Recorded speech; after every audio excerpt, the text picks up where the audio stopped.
And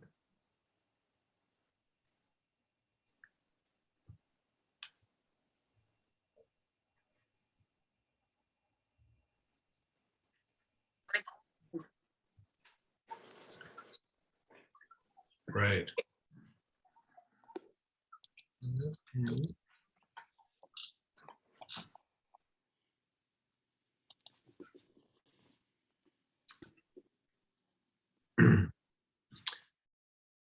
All right. Well, it's 6 o'clock, and I'm sure some people will join us as we go on, but I'm going to go ahead and get started and just say thank you all so much for coming. I'm David Oresic. I'm the director here at Silver Eye, and I'm really excited to have this as our first kind of online conversation with some of the artists from Radial Survey. So if you're not in Pittsburgh, you probably didn't come to a symposium we had right after the opening of Radial Survey. But with COVID times, we learned that you can do a lot of events on Zoom and they can be really great. So we decided to bring the conversation online and open it up to a wider audience and be able to record it and share some of this knowledge. So I'm going to share my screen and talk a little bit about the context behind this show, as well as this particular, why this particular group of artists are together.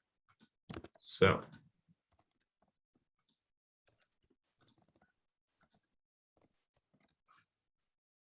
this is the Radial Survey conversation at Silver Eye Center for Photography. And just a quick note, this is a series of conversations that will cover all 8 of the artists that are part of this show. In January, we'll have a conversation moderated by Kate Kelly, within Jamie and Jai, Raymond Thompson Jr. and Ryan Arthurs. And then at the end of January, we'll have a conversation with Anita Bateman, Anik Jordan, and Jay Simple. So stay tuned for those as well.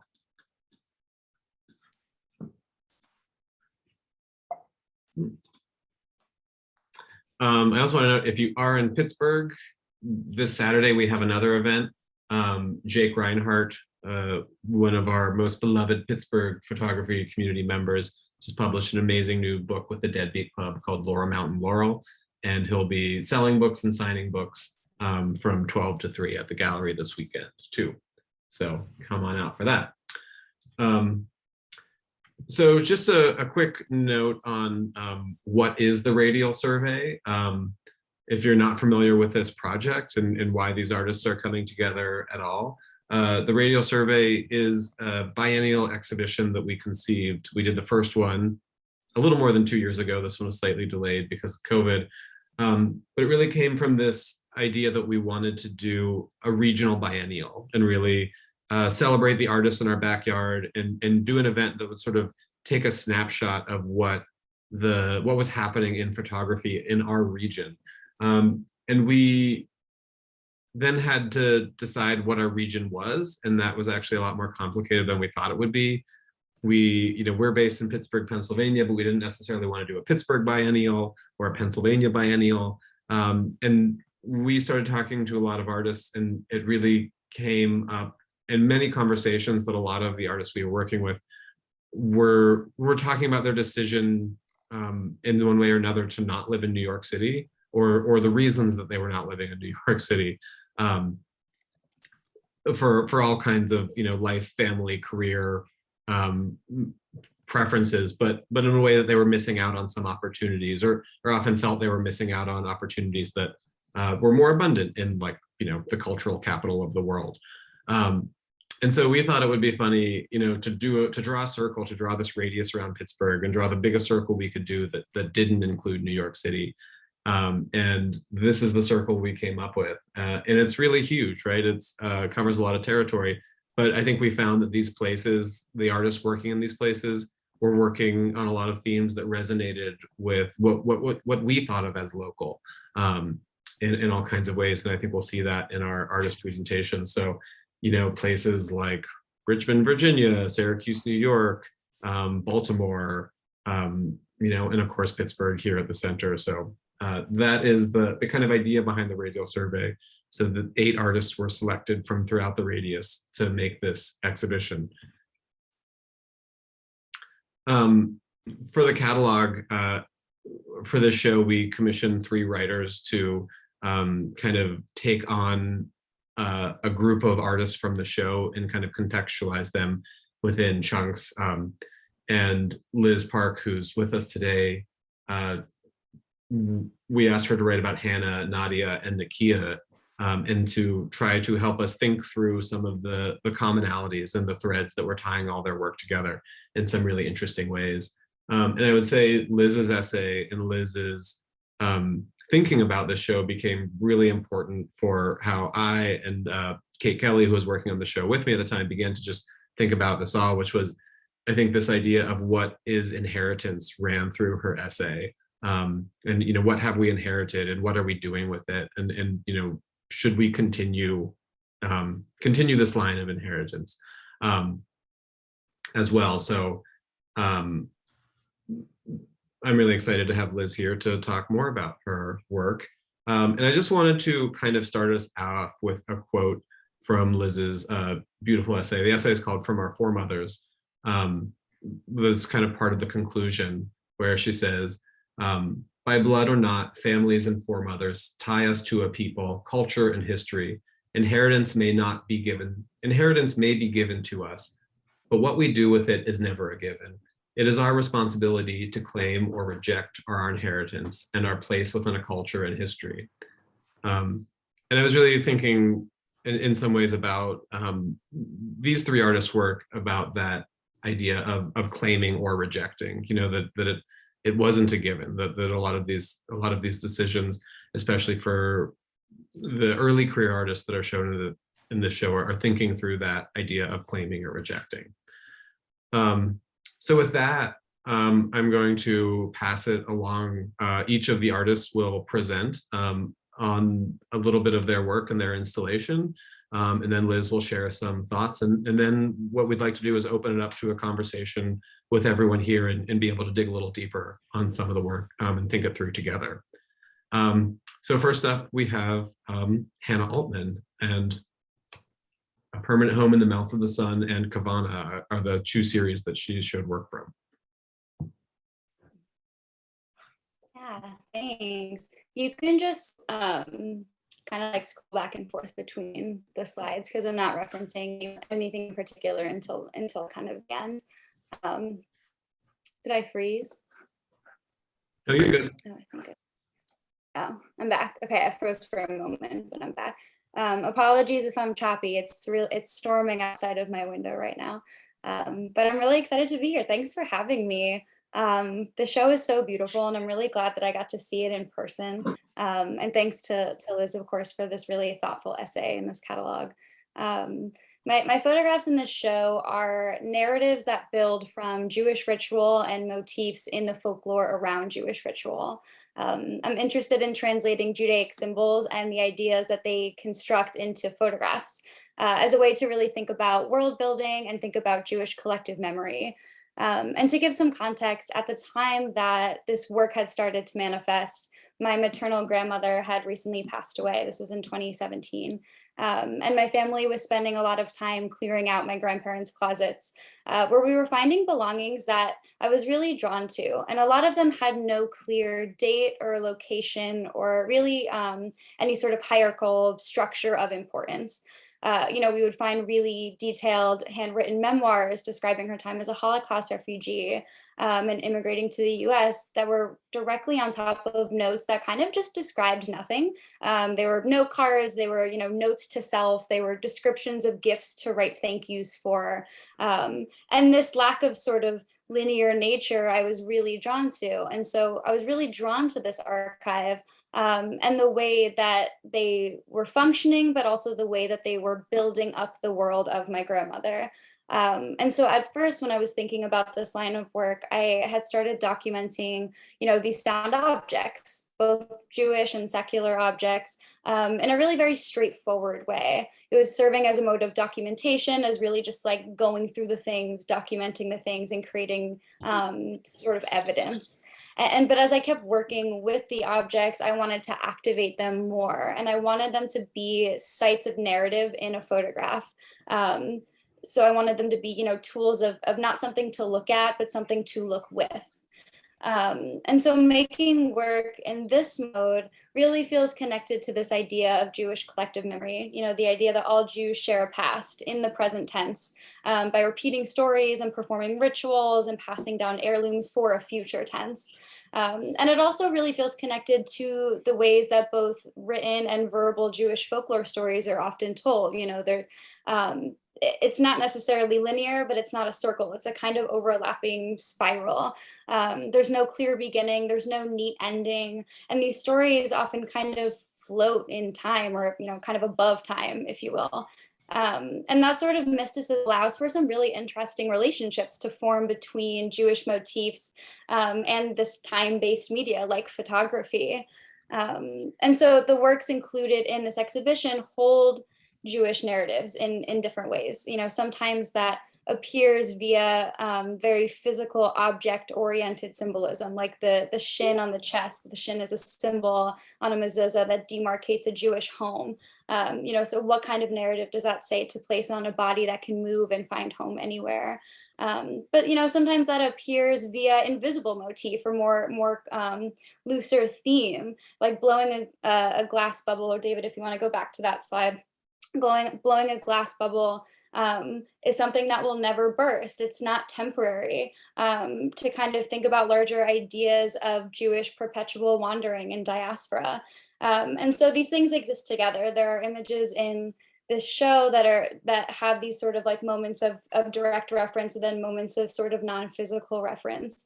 And they're all tied together by this sort of like similar quality of light. They hold different symbols, or they hold different ideas relating to Jewish practice, but under this same kind of sun, under the same sort of spotlit light, this quality of light, they share a world.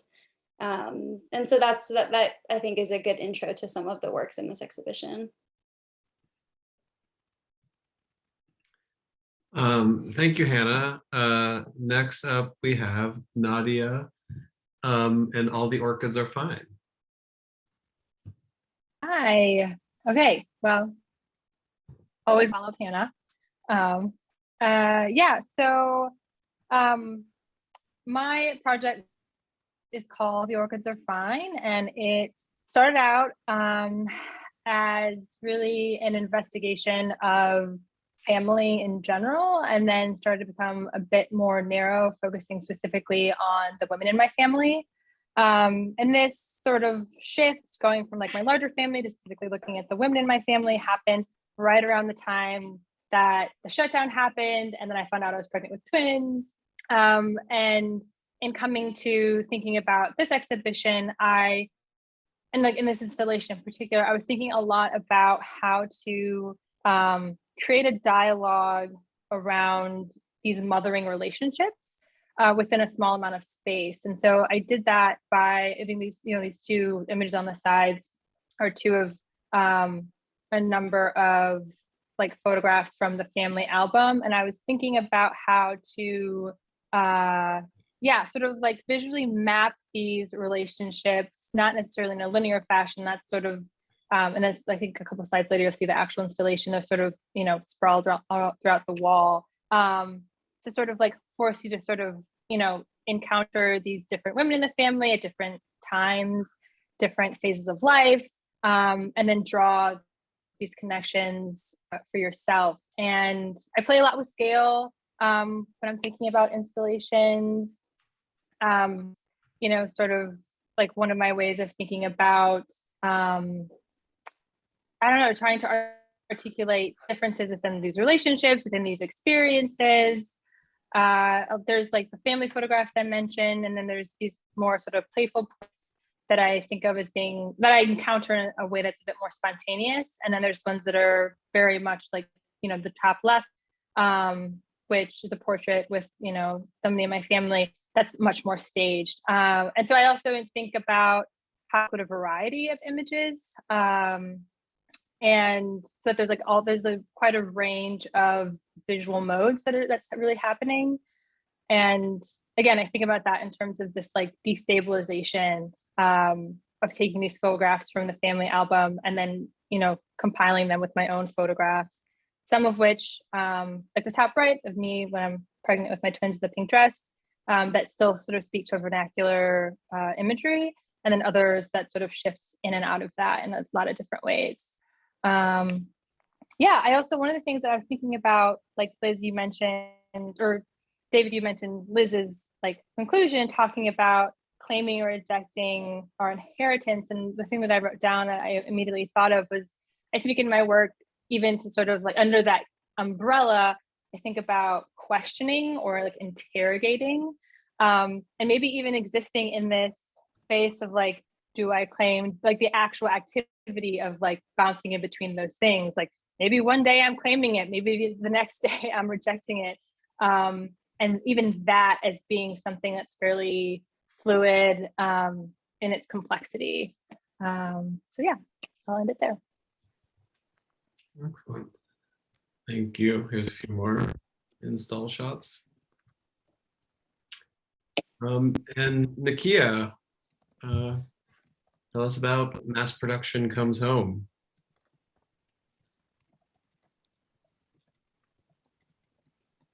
Oh, Nakia, you're muted. Okay, I'm not muted. Yeah, so the work that we included in the show is from a larger series called Some Assembly Required. But we sort of focused on, can we sit on that slide just for a second? Thanks. So we kind of narrowed down, like pulled pieces from that series called Some Assembly Required. And this image was really sort of like the starting point for what I was interested in trying to learn about my own personal history and my experience as a mother, as an artist, as someone working who simultaneously was trying to find joy and peace and like moments of just rest amidst all of these multiple parts of my life that I was experiencing. And so I was at home, kind of like, I don't know what I was doing. I was probably just looking through photographs that my mother inherited of my grandmother, Vernice, after she passed away. And I remember coming across this photo. And all the years that I remembered my grandmother, she worked at a New York Presbyterian hospital. So I always kind of knew her as, you know, a working woman. She worked at the hospital. She was a professionalized like care worker, cleaning woman there. And I saw this whole other facet of her work life that I didn't even know. And so I was kind of became interested in how she ended up here and thinking about the history of Black women's invisibility, but their like immense contribution to the American home, the American work system. And I was just really interested in like labor and visibility and visibility and how Black women and women of Caribbean descent, particularly my grandmother, was a part of like this untold story. And so you can kind of begin to navigate now. And so what I started to do was, and which is something I've always kind of been interested in doing, is when I'm making my work, is thinking about the multiple ways that we can talk and represent the female experience. And I lean into still life a lot and looking at how objects can sort of communicate histories, how they hold histories. And I started to kind of create like a collective archive of still lifes of different images that I would see around like my grandmother's house, artificial flowers, hair grease, pots, steel pots, rag rugs, depression glass bowls, ackee, just like all sorts of things that you would see, you know, in the home that she built in her place in Brooklyn. And so through Silver Eye, when we were thinking about the show, I knew that I kind of wanted to work in some of the more I wanted to present a more dynamic picture of who my grandmother was, like, and show her in these various spheres, her at work, her, you know, at dinner with her kids, her standing with her daughter pregnant, her holding flowers. And I was sort of using sort of the grid as a way to interweave her daily lived experience with some of these non-traditional work experiences that she was a part of. She was a domestic worker, and she also worked in this factory called Valley Forge, and they manufactured small car parts.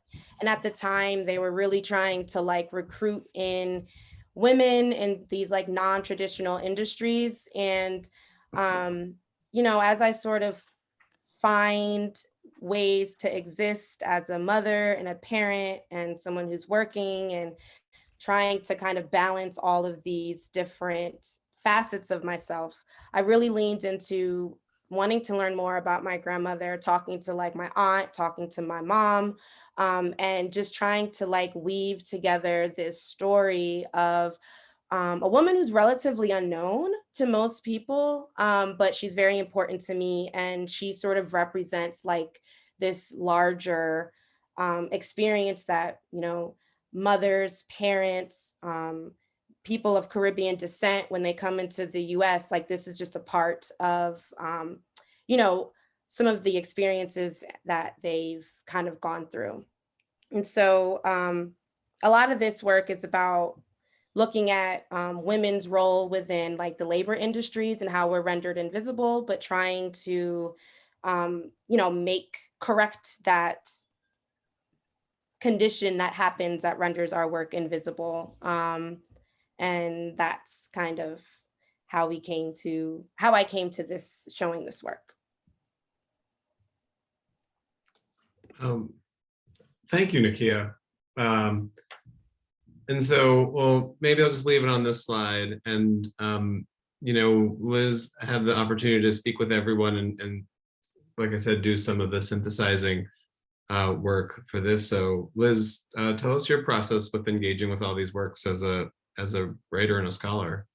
Yeah, thank you. I want to echo my thanks, because if it hadn't been for your invitation to get to know these three artists' work, it would not have given me the opportunity to think through the questions of how photography is related to our claim to inheritance, right? And this is an interesting context to look at not only the idea of inheritance and matrilineage, which is prevalent in all three artists' work. It was also an opportunity for me to think about photography specifically as a medium and a tool. And you can see how that operates in all three artists' work. So I had the privilege of being able to do a virtual studio visit with all three artists and get to know their practice, and also in the process, the importance of the role that their mothers and mothers played in not only the person they are, but the artist that they are, and how they draw on that history to think about what it is, what kinds of images that they are presenting. So it's, you know, that quote that David shared at the beginning was the end of the essay. And the essay actually opens with a question, which is, what does it mean to claim one's rightful inheritance?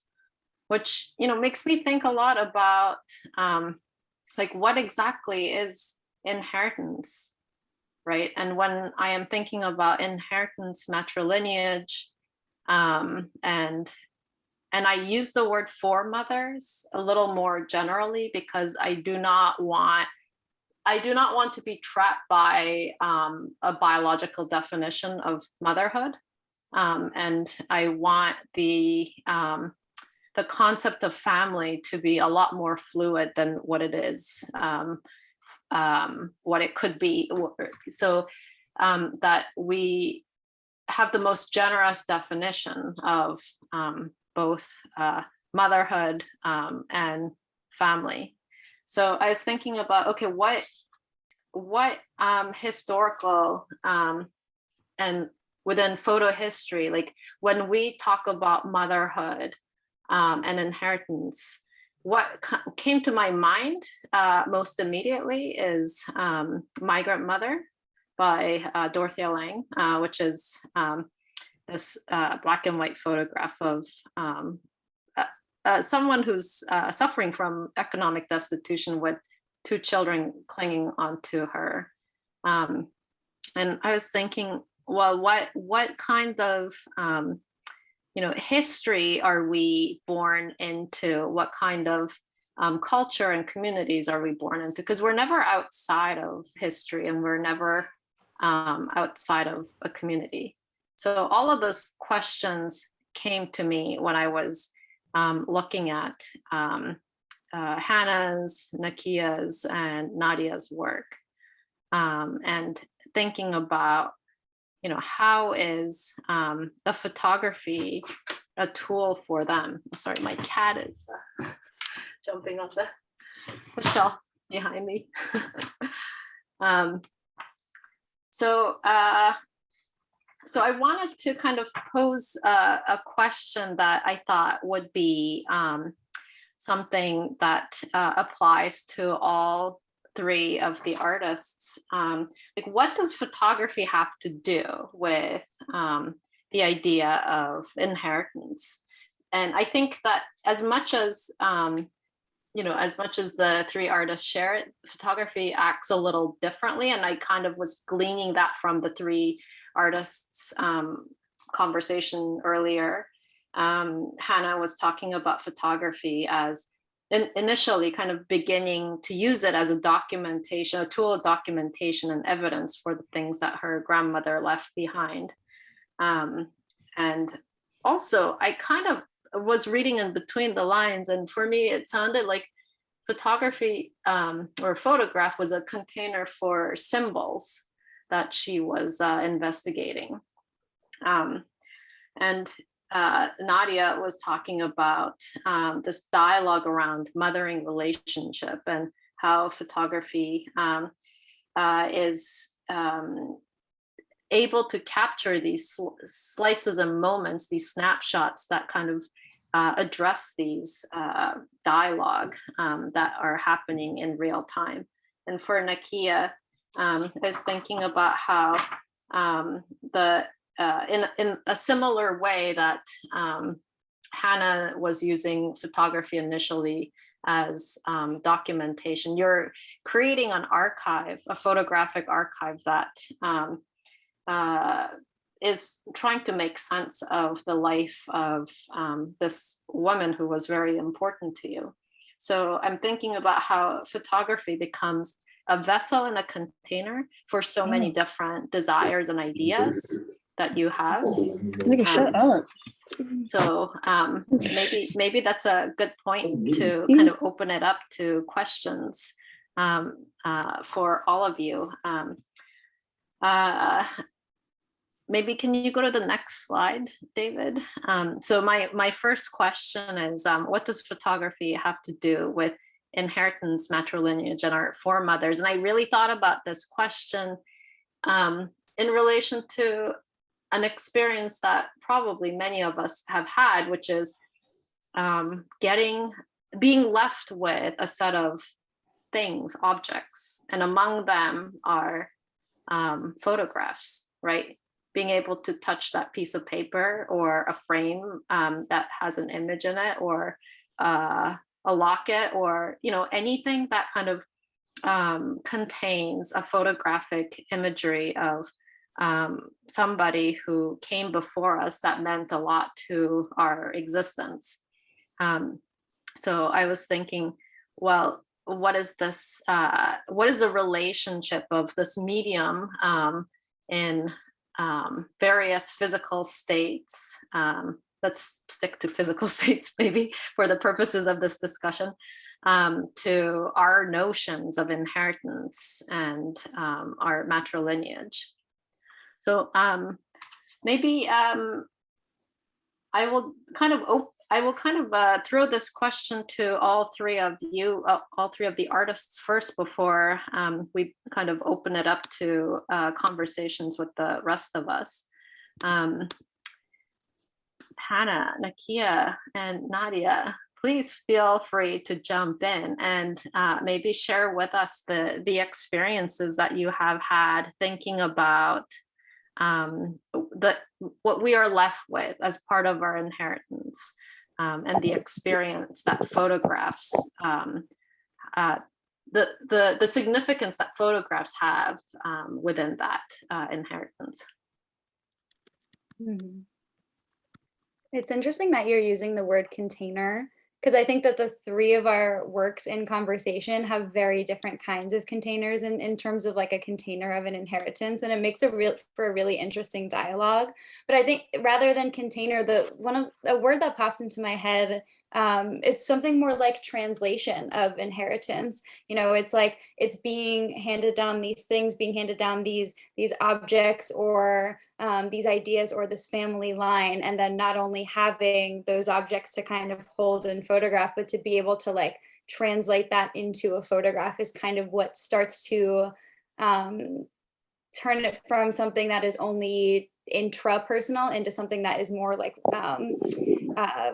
in relation to a larger community that people can look at, and it becomes what you then pass on to others. And maybe Nakia, I would love to hear from you about how, because you are also taking these photographs of objects as still life photographer, right, specifically, and carrying the stories and the sort of the invisible memories and smells and all those things that are not possible to capture in a photograph, yet you're attempting to convey something of this woman through these objects. Yeah, I think for me, photography has really been like a resource to build memories that I don't quite have, or just trying to kind of take from, what it is that kind of stands out, or maybe allows me to kind of express how I remember this woman and this person. And I think as like really since becoming a mother has really changed the way that I imagine the way women's narratives could be told through photography. And because I was really interested in like how can I tell the story about someone but not literally put that person at the center first, and thinking about like how does that open up possibility and creative expression as a photographer, as a Black woman making work, as sort of taking the memories that I don't have very sharply and bridging together what it is I think it could look like through talking to family members, through looking at old photographs. Like the way that I'm able to come up with the still lifes is like I'll look at objects or motifs that appear repeatedly in my grandmother's archive of images, and then bring them in to the studio and sort of work with them like in a meditative way. So I think like for me, photography has been like this mode of like possibility and creative expression where I'm sort of looking to the vernacular experiences of my grandmother through our photos, but allowing my like interpretation and imagination and creativity to sort of like produce something new that is expressing female experiences, but in like a slightly different way. And so, yeah. That's very interesting to hear that photographs end up kind of helping you build memories that you don't have, which makes me think about the use of snapshots and, you know, family photos, not only in your work, but also in Nadia's work, because it also makes me kind of question, because we are drawing on somebody else's memories, right? When we are looking at these photographs. And it makes me kind of think about how not only the fallibility of these memories, but like how you know, you, Nadia, as the author of the collective presentation of these images, how you are selecting and creating and forging different kinds of narratives out of these memories that have been captured by various people in your family. Yes, I think, I mean, I connected to a lot of what was said, but I think Nakia, you in particular mentioning like this trying to like, you know, give more life memories.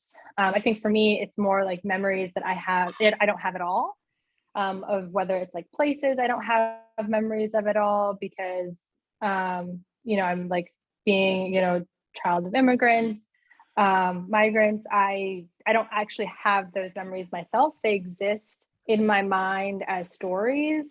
And so oftentimes I think of my reaching for the family albums or these photographs from what you consider family quote unquote archive as a way to sort of like give visuals to these stories that I've been told growing up. And I think a lot about, in relation to photography in this question of inheritance, I think a lot about like, can I actually, like, what am I actually looking for out of these photographs? Like, what am I asking of them? And if my impetus is in relation to wanting to know them or wanting to know these versions, right, of these people in my family, again, like decades before I was born, but that question of like, well, is that evil? Like, what does that mean? Will I ever really know them, you know? And I think about that a lot. You know, Nakia, you brought up, you know, motherhood and mothering as well. And I think it's also a way for me to reflect upon how I was mothered.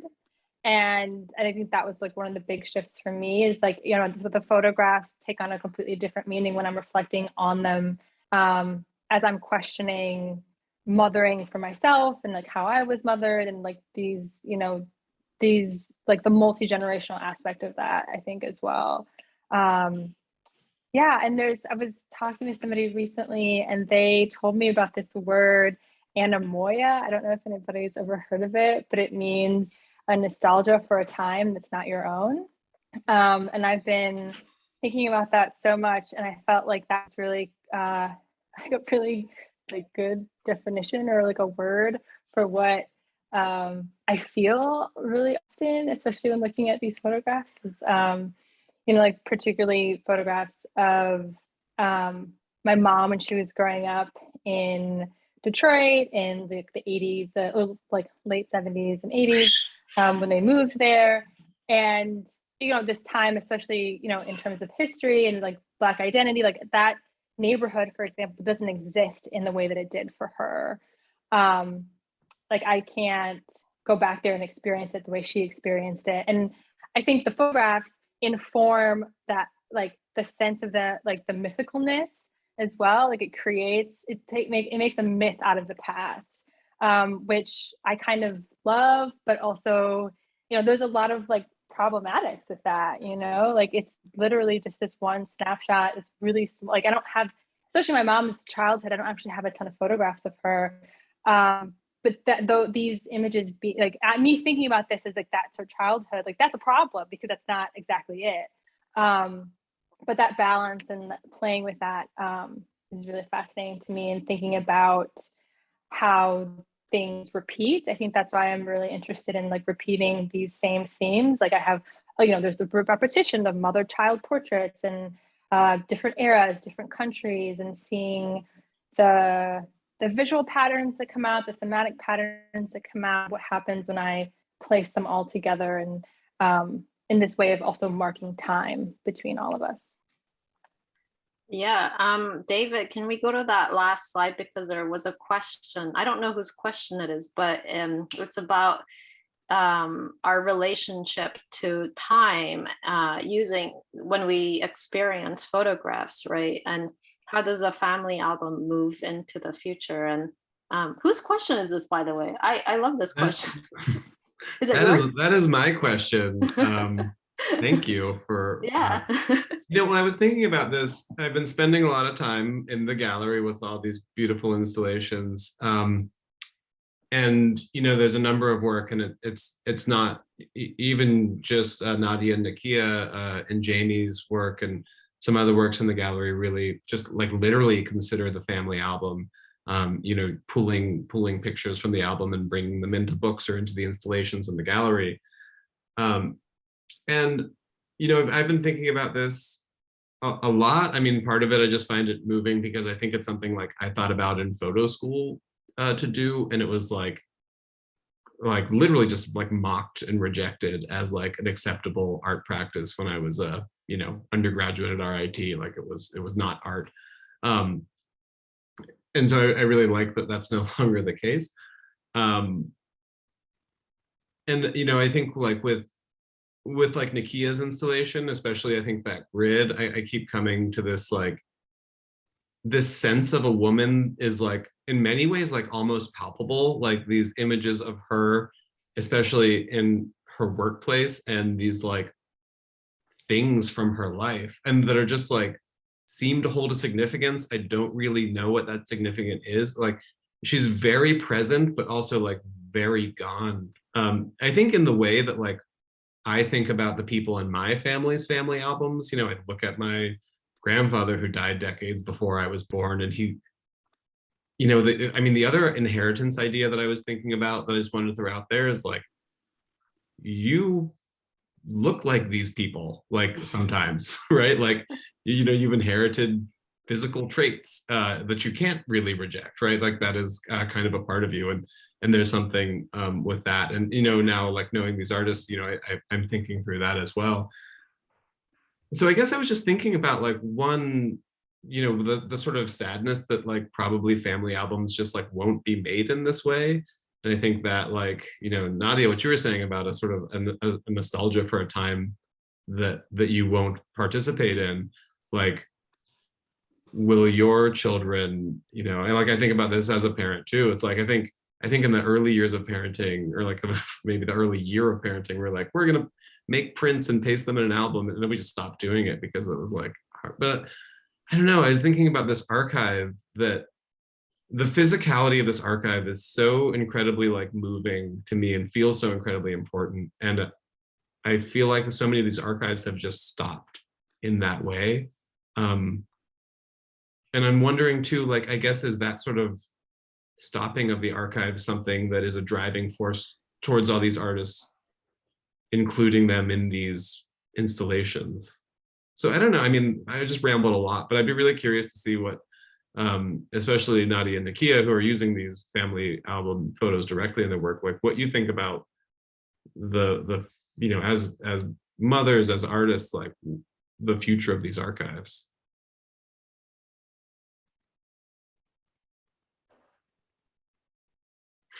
Nakia, we just made like the same face. Like, Oh, wait a minute. I think this is such a difficult question in a lot of ways, because I as an artist, I make a lot of prints.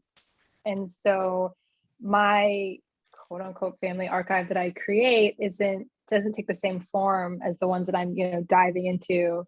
But it does function in a way like as an archive. I don't, although I should, I don't throw away like a lot of my prints. I can keep a lot of stuff. I just have a hard time like getting rid of my like photographs. I mean, there are even some laser prints. I just like keep them because I like to like look through them and stuff. And so, no, like maybe I will keep them, and maybe it'll function as a way for my kids to investigate some of the things I'm investigating, but also that there's additional layer of the fact, you know, I'm an artist, and like the coming at it from that angle is very different than solely as a parent who's, you know, printing from, you know, prints at CVS in the 90s and putting them, you know, in those like plastic sleeves, you know, that you flip through. But yeah, I'll just leave it at that. So for me, I mean, because really like that snapshot of the factory that my grandmother was working in really kind of opened up so much. Yeah, that's like a small like 4x6 picture that was like dug away in the bottom of like a bag of photos that kind of like sat in my closet for years, and then just going through it and finding it, it really just kind of made history very real for me. And so I just kind of like iterated the importance of photography as sort of making things like real and plain and like a reality that I wanted to learn more about. I actually have like, my mom actually gave me 2 portraits, like vintage, like vernacular portraits of like my great grandmother and my grandmother and her sister, which are hanging in my dining room. And so it's very important for me, like when my daughters come home, like they're seeing this ancestral line of women that are a part of our family in our lived space. And so I think that with like everything going digital and stuff, that people just put things up to the cloud and it kind of abstracts it to the point where things fall apart digitally, they get lost, they crash, they go away. And I just kind of like that family archive is just having like something physical and real to look at that I know will not break down over time. That's something that like I'm interested in. And then plus I also just like, I feel like all of my work is sort of intergenerational. Like I'm always looking for objects of like a different past, like Nadiya, you were saying. I don't know what that word was again, but I'm gonna have to like send you an email and be like, hey, what's that word? But I was just always been sort of looking to a time that wasn't my present time for various personal reasons. And, you know, the archive and snapshots and family photos, and like that was just very much a tool of something for me to look at. Oh, thank you. So I don't know, I'm just interested in like intergenerational dialogues, and photographs and snapshots are like really strong visual inspiration for me. I think this is, you know, we kind of mourn the loss of the physical photograph, but if we take up Hannah's proposition of thinking about photography as translation, as an act of translation, and thinking about how, you know, in the presence of absence, there are ways for us to perform or ritualize that which might have been shared, that we want to bring into the present. And I think that her work is an excellent example of how that is reaching for you know, generations that have come before her and will be here generations after. And I also wanted to, you know, give Hannah an opportunity to respond to that comment, but leave it open for others who have joined us tonight to jump in and ask any questions of the three of the artists.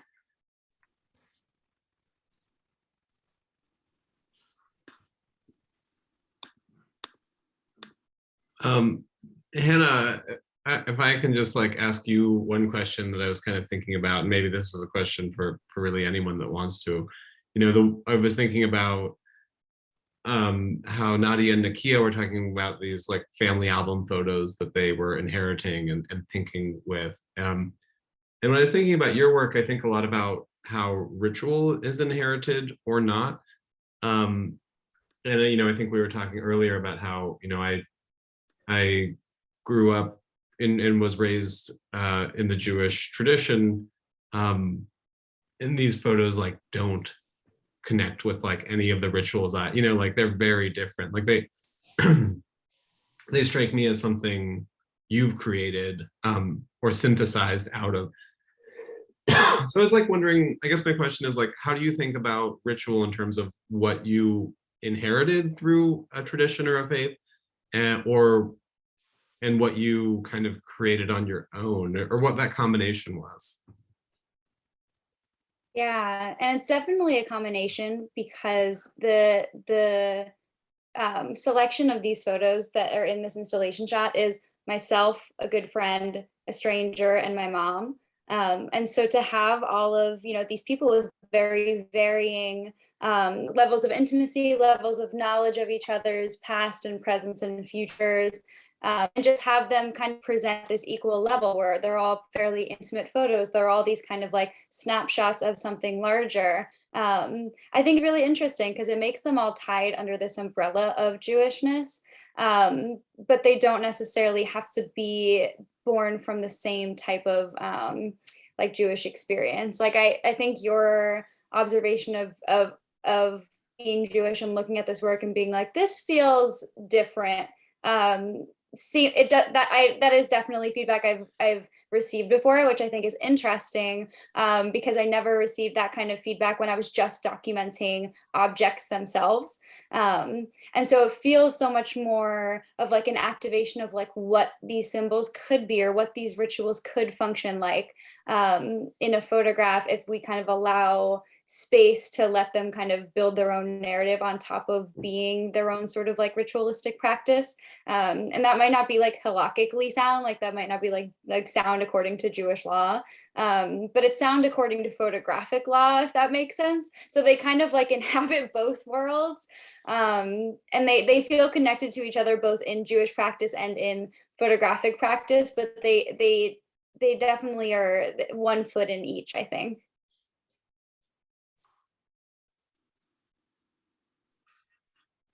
I invite all of us to, you know, unmute yourself and ask any questions also.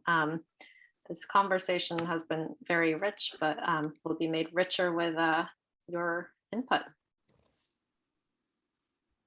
Leo, did you want to chime in? Yeah, hi. Thanks everybody for speaking about your work, and thanks for Liz for pulling this together.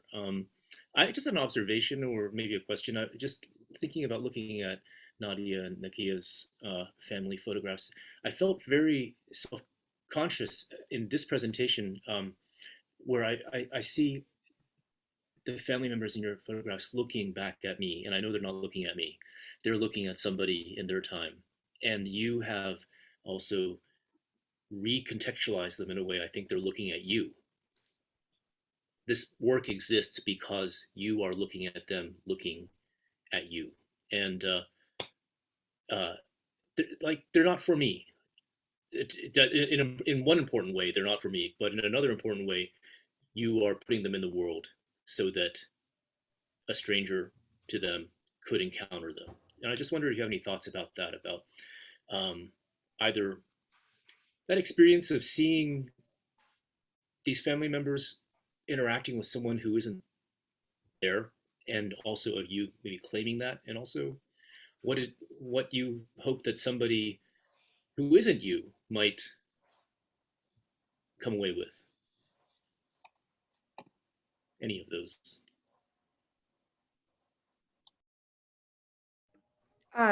Can we switch over to my slide? Thanks. Yeah, I think that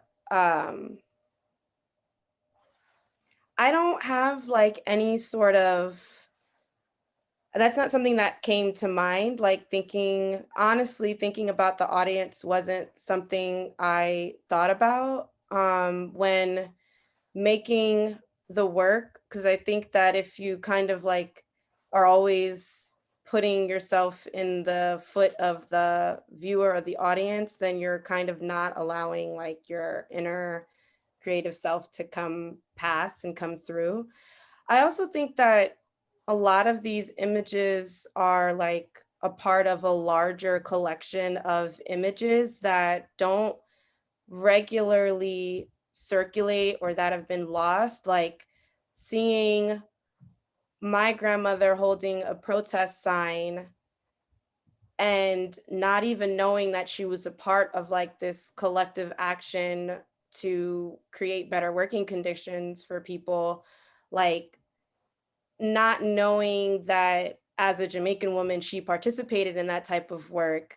For me, it feels like what I'm doing is sort of expanding the way that we talk about history and the way who we include in some of these conversations about who makes contributions to the working lives of people.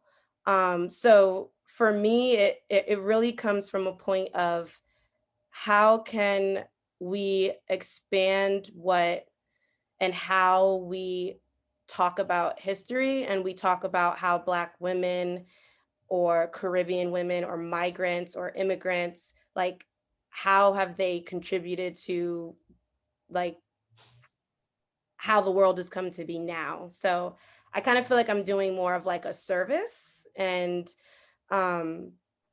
like my personal archive could also be like a powerful teaching tool for other people to kind of think about all the diverse stories that are a part of like these larger struggles and conditions that we're a part of while here. So that's kind of how I look at it, as sort of like a expanding and opening up like the archive, which sometimes leaves people out.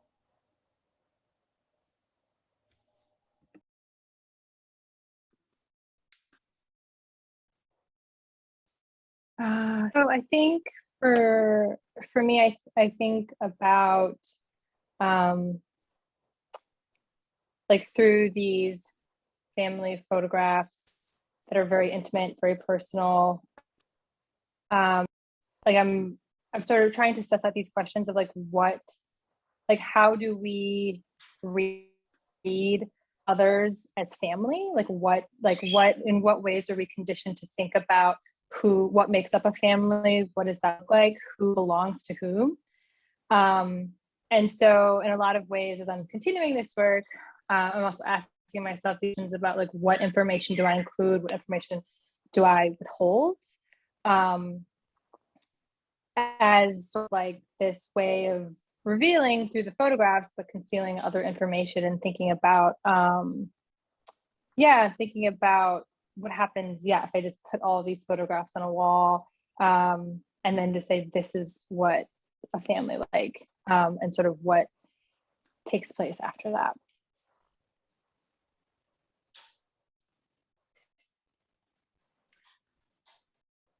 One thing that your comment makes me think about, Nadiya, is the work that we have to do as viewers, and being responsive and kind of testing our ideas, because it calls us to form a response. And this is not an easy task when we are confronted with images that we know allude to a given community of people, and it makes me also think about the responsibility that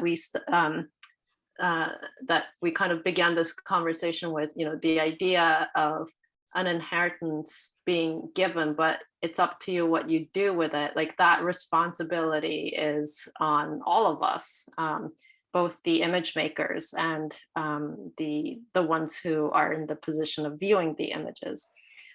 So it makes me think about how these images are doing a certain amount of work, and the rest of the work has to be done by people approaching them.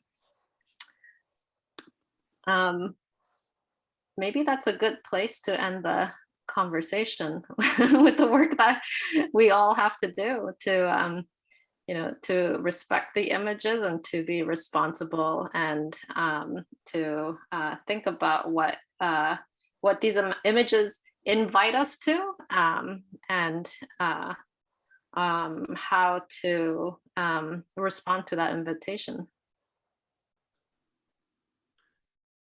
Excellent. Yeah, and I just want to say thank you all for coming. Thank you, Nadiya, Nakia, and Hannah, and thank you, Liz, for your beautiful essay. And thank you just for a really rich conversation. And it was really, really wonderful just to dig a little deeper on all this amazing work. The show is up in the gallery through the end of February. If you can come to Pittsburgh, I really, really hope you can see it in person, because I think it's just a really brilliant show.